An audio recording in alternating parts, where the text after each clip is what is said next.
এটাই সেই গোপীনাথপুরের সেই গোপীনাথ মন্দির, কিন্তু এই মন্দিরটা কিন্তু প্রায় 500 বছরের পুরাতন একটা মন্দির। এখন সঠিকভাবে বলতে গেলে এই মন্দিরটার বয়স হয়ে যাচ্ছে 518 বছর। এখানে 15টা বিগ্রহের কিন্তু এখানে পূজা অর্চনা করা হয়। বিশেষ করে শ্রীকৃষ্ণের যারা সঙ্গী সাথী ছিল, যে সকল গোপী ছিল, সেই গোপীদের নিয়ে তিনি খেলায় মেতে উঠেছিলেন বলে এই মন্দিরদের নামও হয়েছে গোপীনাথ মন্দির। এই মন্দিরের নাম অনুযায়ী কিন্তু এই জায়গাটার নামও হয়ে গেছে গোপীনাথপুর। দেখেন, বিশাল একটা মন্দির। মন্দিরের উপরেও কিন্তু রাধাকৃষ্ণের বিগ্রহ, গৌরনিতাইয়ের বিগ্রহ, উপরে বাঘ, হনুমান, এগুলোর কিন্তু বিভিন্ন ধরনের বিগ্রহ কিন্তু এখানে প্রতিষ্ঠিত করা হয়েছে। প্রতিদিন দূর দূরান্ত থেকে অসংখ্য ভক্তবৃন্দ কিন্তু এখানে আসেন। সপ্তাহের 7 দিনই কিন্তু খোলা থাকে। এখন এই যে দোল উপলক্ষে, দোল পূর্ণিমা উপলক্ষে এই যে এখানকার যে বিগ্রহগুলো, 15টা বিগ্রহ, সেই বিগ্রহগুলো কিন্তু এখন যে দোল মন্দির যেটা রয়েছে সেখানে কিন্তু নিয়ে যাওয়া হলো, এবং 13 দিন ব্যাপী সেই প্রতিমা এবং বিগ্রহগুলো কিন্তু ওখানেই থাকবে। এখানকার যে মূল পূজা অর্চনা সেটা কিন্তু এখন সেই দোল মন্দির যেটা রয়েছে সেই মন্দিরে কিন্তু এখন তার আনুষ্ঠানিকতা সম্পন্ন করা হবে। এবং এই উপলক্ষে, এই দোল পূর্ণিমা উপলক্ষে এই গোপীনাথপুরে কিন্তু আপনারা জানবেন যে 1 মাস ব্যাপী কিন্তু একটা মেলাও বসে থাকে, সেটাকে আবার এই দোলের মেলা বলা হয়। আর এই মন্দির প্রাঙ্গণে দেখেন অসংখ্য দোকানপাটও রয়েছে। ধর্মীয় যে জিনিসগুলো রয়েছে, মালা রয়েছে, ছোট ছোট গীতা রয়েছে, এই যে চুড়ি, যে ধর্মীয় সামগ্রী যেগুলো, সবগুলোই কিন্তু এখানে রাখা হয়েছে। এই যে হাতে বাঁধার সুতা, তারপর কাঠের মালা, তুলসী কাঠের মালা, হিন্দু ধর্মে কিন্তু এইগুলোকে অনেক পবিত্র একটা মালা বিবেচনা করা হয়। আর এই যে পূজার যে সামগ্রী, এখানে কিন্তু ছোট ছোট থালা দিয়ে ভগবানের নামে কিন্তু প্রসাদ দিয়ে ভগবানকে অর্পণ করে কিন্তু এখানে প্রসাদ যেগুলোতে অর্পণ করা হয় সেইগুলো কিন্তু সামগ্রী। তারপরে এই যে ধূপকাঠি জ্বালানোর সামগ্রী, আর এখানে রয়েছে শঙ্খ এবং মাটির যে কিছু তৈজসপত্র, সেগুলো কিন্তু আমরা দেখতে পাচ্ছি। তো একদমই মন্দির প্রাঙ্গণে কিন্তু এই দোকানটা, এই মন্দিরের উপরেই, মন্দিরের যে সিঁড়িটা রয়েছে সেই সিঁড়ির উপরেই কিন্তু এই দোকানগুলো। আর দূর দূরান্ত থেকে যেহেতু প্রতিদিন ভক্তবৃন্দ আসে, প্রতিদিনই কিন্তু এরকম ভিড় লেগেই থাকে, প্রতিদিনই কিন্তু এরকম ভিড় লেগে থাকে। দেখেন, সবাই কিন্তু কেনাকাটা করতেছেন। আর এই পাশে রয়েছে এই যে অনেকে মানত করে বা অনেকে প্রসাদ বিতরণ করে এই ভগবানের নামে, তো তাদের জন্য এই যে প্রসাদ যেগুলো রয়েছে, এই প্রসাদ কিন্তু প্রসাদ সামগ্রী এবং পূজার সামগ্রীর দোকান এটা। দাদা, প্রতিদিনই কি আপনাদের এখানে খোলা থাকে না? হ্যাঁ, প্রতিদিনই খোলা থাকে এবং দূর দূরান্ত থেকে ভক্তগণ আসে। হ্যাঁ, তাদের মনোবাঞ্ছা পূরণের জন্য এখানে যে ভোগ প্রসাদ দেখতেছেন এগুলো এখানে দেয় ঠাকুর। এই ঠাকুরকে দেয় না? হ্যাঁ, অর্পণ করেন। অর্পণ। আর এখানে এই যে পূজার যে প্রসাদ ছাড়াও আপনার অনেক কিছু দেখতেছি, সিঁদুর দেখতেছি, তিলক দেখতেছি, তবে এইগুলো পাওয়া যায়। এগুলো এখানে নাকি প্রতিদিন নাকি প্রসাদেরও ব্যবস্থা করা হয়? প্রতিদিন 20 কেজি চাউলের ভোগ হয়। এটা প্রতিদিনই? প্রতিদিন, লোক হোক আর না হোক। এই 20 কেজি চাউলের ভোগ। এটা এই মন্দির কমিটি যারা আছে এনারাই ব্যবস্থা করেন? হ্যাঁ। কেউ যদি কোনো ওই বাইরে থেকে যদি কেউ দিতে চায় তাহলে যে পুরাটাই দিতে হবে 20 কেজি। 20 কেজি ওই ওনাদের কমিটিতে কথা বলে? হ্যাঁ, ওখানে কথা বললে ওখানে খরচ বন্ধ হয় না? না। আরেকটা শুনি যে এখানে হিন্দু মুসলিম সবাই নাকি প্রসাদ গ্রহণ করে? হ্যাঁ, সবাই প্রসাদ গ্রহণ করে। 518 বছরের পুরাতন এই মন্দিরটা, সেই মন্দিরের সামনে কিন্তু আমি দাঁড়িয়ে আছি। চলুন এখন ভিতরে যাব। ওখান থেকে কিন্তু এখানে যে বিগ্রহগুলো আছে সেই বিগ্রহ নিয়ে কিন্তু আস্তে আস্তে যে মেলা যে প্রাঙ্গণ হবে সেই জায়গায় কিন্তু আসলে অস্থায়ী ভিত্তিতে একটা এই সকল বিগ্রহদের রাখার একটা জায়গা করা হয়েছে। সেখানে কিন্তু এই 1 মাস ব্যাপী অনুষ্ঠান হবে। তো ভিতরে কি কি কার্যকলাপ এবং অনুষ্ঠান হচ্ছে সবগুলি কিন্তু আমি আপনাদের এই ভিডিওর মাধ্যমে দেখাবো।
এই যে আজকে এই অনুষ্ঠানের পুরোপুরি একটু তাৎপর্য এবং কি কারণে এখানে আসলো এগুলো যদি একটু বিস্তারিত বলতেন।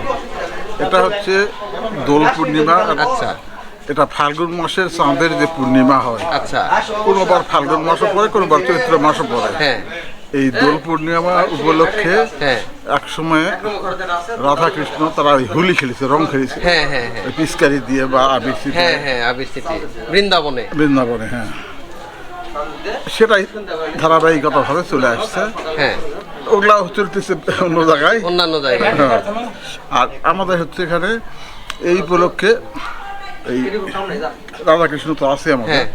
সবাই এখানে আসলো, হ্যাঁ। শীত দেখে যে এখানে আসলো। হ্যাঁ। এখানে আমাদের 13 দিন থাকবে। আচ্ছা 13 দিন দিনের দিন আবার সন্ধ্যাবেলা এখান থেকে চলে যাবে। চলে যাবে।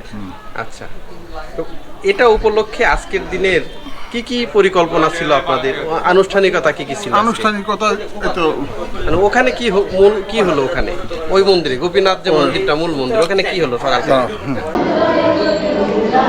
আজকের এই দিনে ভগবান শ্রীকৃষ্ণ বৃন্দাবনে তার গোপীদের নিয়ে কিন্তু এই হোলি খেলায় বা আবির খেলায় কিন্তু মেতে উঠেছিলেন।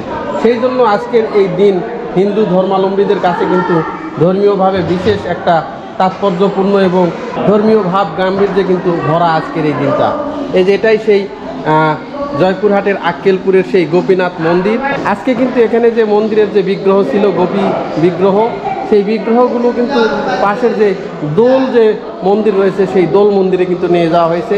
সেখানে কিন্তু 13 দিন ব্যাপী এই প্রতিমাগুলো ওখানে থাকবে এবং 13 দিন পর কিন্তু আবার এই মূল মন্দিরে এখানে কিন্তু তারা সেই বিগ্রহগুলো আবার কিন্তু ফিরিয়ে আনবেন।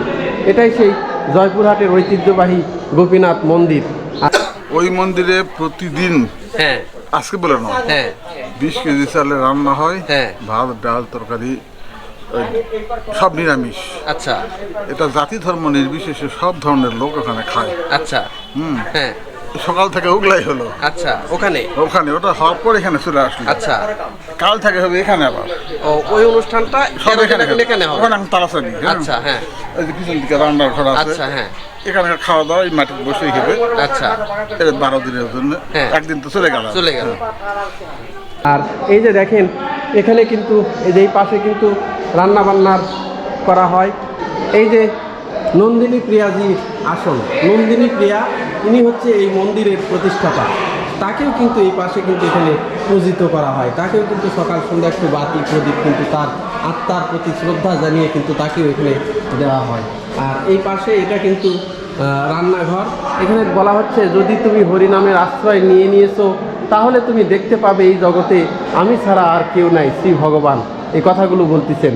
এই পাশে আবার পরম পুরুষ শ্রী নারায়ণ বলতেছেন যে মানুষ্য আমার আশ্রয় গ্রহণ করিয়া আমার নাম জপ রূপ ভজন করে না সে এই দুর্লভ মনুষ্য জন্ম বৃথা নষ্ট করিতেছে। এই ধরনের অসংখ্য ধর্মীয় যে বাণী সেই ধর্মীয় বাণীগুলো কিন্তু এই পাশে দেওয়া হয়েছে। প্রতিদিন দূর দূরান্ত থেকে অসংখ্য পুণ্যার্থী অসংখ্য ভক্তবৃন্দ কিন্তু এই জায়গাতে আসেন, এখানে এসে তারা মহাপ্রসাদ কিন্তু গ্রহণ করেন। এই উপলক্ষে কি এখানে কোনো হরিবাসর বা এই জাতীয় কিছু হবে? হরিবাসর এখন হয় না। হ্যাঁ। হরিবাসর এমনি গ্রামের সবাই মিলে করা হয়। হ্যাঁ। সেটা বৈশাখ মাস। ওটা আলাদা, কিন্তু 13 দিন এখানে হবে। ওই 13 দিন ওখানে যে দুপুরের লোকজনদের খাওয়ানো হতো সেটা এখানেও হবে। হ্যাঁ। পাশাপাশি এখানে মনে হয় এই দোল পূর্ণিমা উপলক্ষে মনে হয় বিশাল একটা মেলাও হয়। মেলা হয়। সেটা কবে থেকে শুরু হচ্ছে? আজ থেকেই। আজকে থেকেই শুরু। এটা মেলাটা কতদিন চলবে? মেলা ওই তাহলে আমাদের ঠাকুর থাকতেছে 13 দিন। হ্যাঁ। আর মেলা ভাঙতে ভাঙতে আরো কিছুদিন যায়। আচ্ছা এটা নির্দিষ্ট করে বলা যায় এই না। যে এই আনুষ্ঠানিকতা মেলা এবং হচ্ছে যে দোল পূর্ণিমার এখানে এই এই মন্দির এটা কতদিন থেকে হয়ে আসছে? 519 কি 16 এইরকম থেকে। তার মানে এই মন্দিরের বয়স ওই রকম 516 বছরের। এর গোড়াপত্তন কে করছিল জানা আছে? হ্যাঁ, নন্দিনী প্রিয়াজি। নন্দিনী প্রিয়াজি উনি এইটা প্রতিষ্ঠিত করছিলেন না?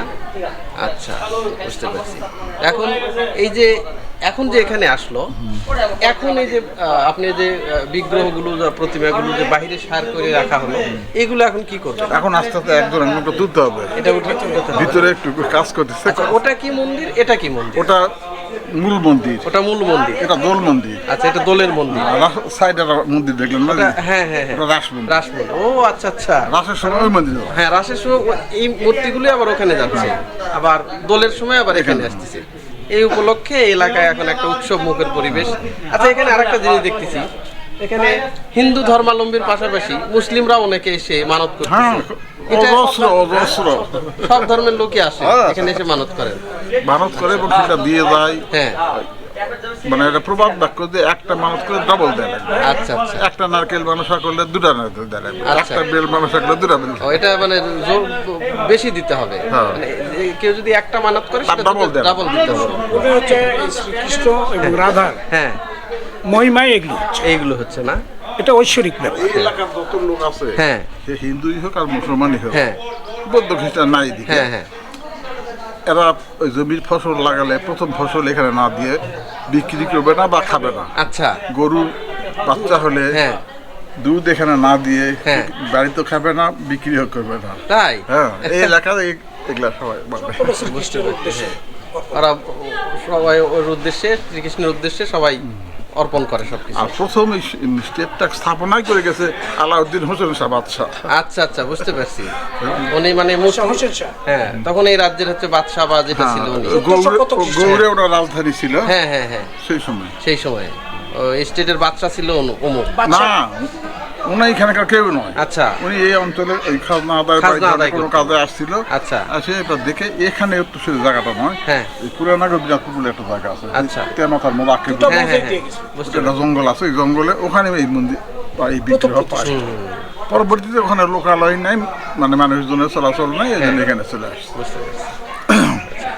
এখন আজকে শোনা হচ্ছে যে সন্ধ্যার পরে না সন্ধ্যার আগেই নাকি কোনো অনুষ্ঠান আছে একটা এখানে? প্রতিদিন এখন সন্ধ্যায় প্রতিদিন প্রতিদিনই হবে না? প্রতিদিন কেউ সন্ধ্যাবেলা উপলক্ষে একটু ভোগ প্রসাদও বিতরণ করে। হ্যাঁ, প্রতিদিন গোপীটা কি, যে আমরা বলতেছি যে গোপীনাথ। হ্যাঁ, গোপীনাথ বলতেছি, গোপীটা আসলে কি? গোপীতে হচ্ছে সেই সময়কার বৃন্দাবনের যারা ওই মহিলা ছিল, হ্যাঁ, হুম, হ্যাঁ। যারা কৃষ্ণকে ভালোবাসতো, হ্যাঁ, হ্যাঁ। তা পছন্দ করতো, আচ্ছা, তাদেরকেই গোপী বলা হতো। রাধাও একজন গোপী, ও আচ্ছা আচ্ছা, মানে উনি গোপীদের মধ্যে শ্রেষ্ঠ বুঝতে গোপী। পারছি। শ্রীকৃষ্ণকে যারা ভালোবাসতেন, বিশেষ করে মহিলা বা মেয়ের, তাদেরকে গোপী বলা হয়। আর অত স্বামী দেখবো গোপ। গোপ, ও আচ্ছা আচ্ছা, বুঝতে পারছি। সেখান থেকে এই গোপী। আর বৃন্দাবনের ব্যবসায় হচ্ছে গরুর দুধ, হ্যাঁ। গরু। হ্যাঁ হ্যাঁ হ্যাঁ, ওই এলাকায় খুব গরু পাল, আচ্ছা আচ্ছা, এখনো আছে। এখনো, হ্যাঁ। যার জন্য গোয়ালা শ্রেণীর লোকই ওখানে বেশি। ও, এই কারণে গোপী, মানে গোয়ালার ঘরের ঘরণীরা গোপী। গোপীরা। আর আর ওই গোয়ালার ঘরেই কৃষ্ণ মানুষ হয়েছে। বুঝতে পারছি। মানে কৃষ্ণের মামা কংস ছিল অসুর প্রকৃতি। হ্যাঁ, অসুর প্রকৃতি। যখন কৃষ্ণের জন্ম হলো, ওই আগে থেকেই দৈববাণী হয়েছিল যে তোমার বোনের বিয়ে দিচ্ছ, এই বোনের অষ্টম গর্ভের সন্তান তোমার মৃত্যুর কারণ হবে। হ্যাঁ বংশের কারণে। হ্যাঁ, হ্যাঁ, তখন ওই অষ্টম গর্ভের সন্তান কোনটা অষ্টম গর্ভ কোনটা কোন গর্ভ তো হিসাব না করে ভগ্নিপতি দুজন জেলখানাত বন্দি করে রাখে। আচ্ছা আচ্ছা, একে একে বাচ্চা হয় আর নিয়ে যায় আশ্রম বাড়ি ফেলে যায়। হ্যাঁ। এই অষ্টম গর্ভে কৃষ্ণের জন্ম হয়। তখন প্রাকৃতিক খুব দুর্যোগ, হ্যাঁ। শিলাবৃষ্টি, ঝড় বাতাস, ওরই মধ্যেই তখন ওই দৈববাণী হয়, তিনি এনাকে তোমার বন্ধুর বাড়িতে রাখে আসো। বন্ধু ছিল গোপ, হ্যাঁ, নন্দঘোষ। আচ্ছা, হ্যাঁ, হ্যাঁ। নন্দঘোষ। এই নদী পার হয়ে বৃন্দাবনে গেল, এটা কিন্তু মথুরার ঘটনা। আচ্ছা আচ্ছা, আর নদী পার হয়ে বৃন্দাবন গেল, হ্যাঁ। যায় ওই নন্দঘোষের বাড়িতে রাখে আসলো। রাতারাতি কেউ জানলোই না, হ্যাঁ হ্যাঁ, এই নন্দঘোষও জানলো না, কিন্তু বদলাবন্দি হয়ে গেছে। বুঝতে পারছি।